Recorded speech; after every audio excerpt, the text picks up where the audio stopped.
कुछ दिनों से देख रही हूँ हमारे घर के पार्क के पास एक कृषकाय दिनहीन वृद्ध दीवार से टेक लगाकर बैठे रहते हैं। न किसी से बोलते न बात करते। कॉलोनी में सभी के लिए चर्चा का और बच्चे के लिए कौतूहल का विषय बन गए वो बाबा। एक दिन सक्सेना साहब ने पूछा, दादा कौन हो, कहाँ से आए हो? तो बोले, पास के गांव से आया हूँ, घर है वहाँ पर काम नहीं है, 3 बच्चे हैं, एक लड़की 2 लड़के। दूर गरीब बस्ती में झोपड़ी बनाकर रहते हैं, तीनों बच्चे पढ़ते हैं, वजीफा देती है सरकार। अभी कुछ काम नहीं है तो यहाँ बैठता हूँ, जो काम देता है वो कर देता हूँ। उसकी बातें सुनकर सभी को हमदर्दी होने लगी उनसे। हम कॉलोनी की महिलाएं कभी कभार खाना देते तो वो रोटी अपनी जेब में रख लेते, बस चाय की गुहार करते। मेरे घर की तेज अदरक की चाय बहुत पसंद आती थी उनको। एक बार इंदौर में दूध वालों ने और डेयरी वालों ने हड़ताल कर दी कुछ दिनों के लिए।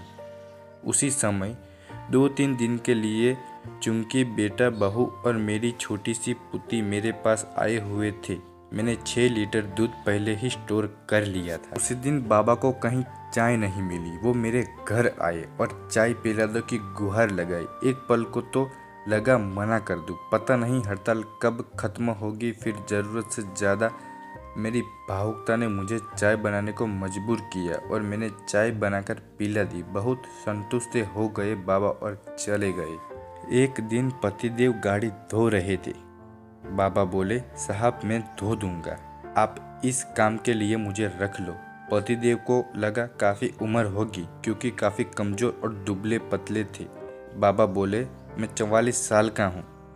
हम चौंक गए क्योंकि वो तो अच्छे खासे उम्र दराज दिख रहे थे, पर उन्होंने आश्वासन दिया कि वो काम कर सकते हैं, उन्हें मेहनत करने की आदत है। खैर, हमारी और दूसरी की गाड़ी धोना शुरू कर दिया।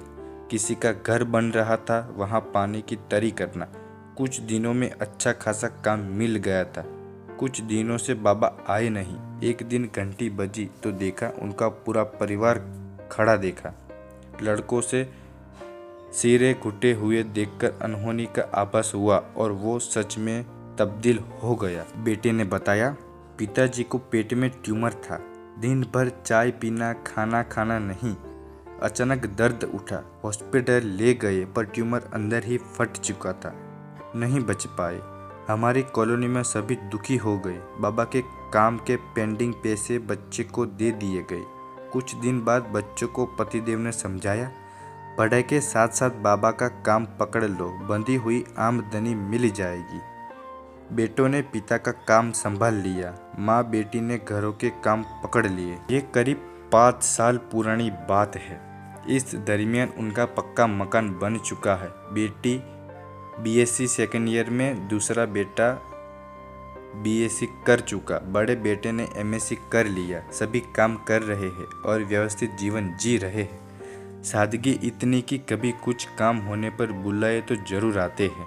कुछ साल पहले जिस परिवार को बदहाल भूखमरी की हालत में देखा था, आज खुशहाल संपन्न देखकर बहुत खुशी होती है।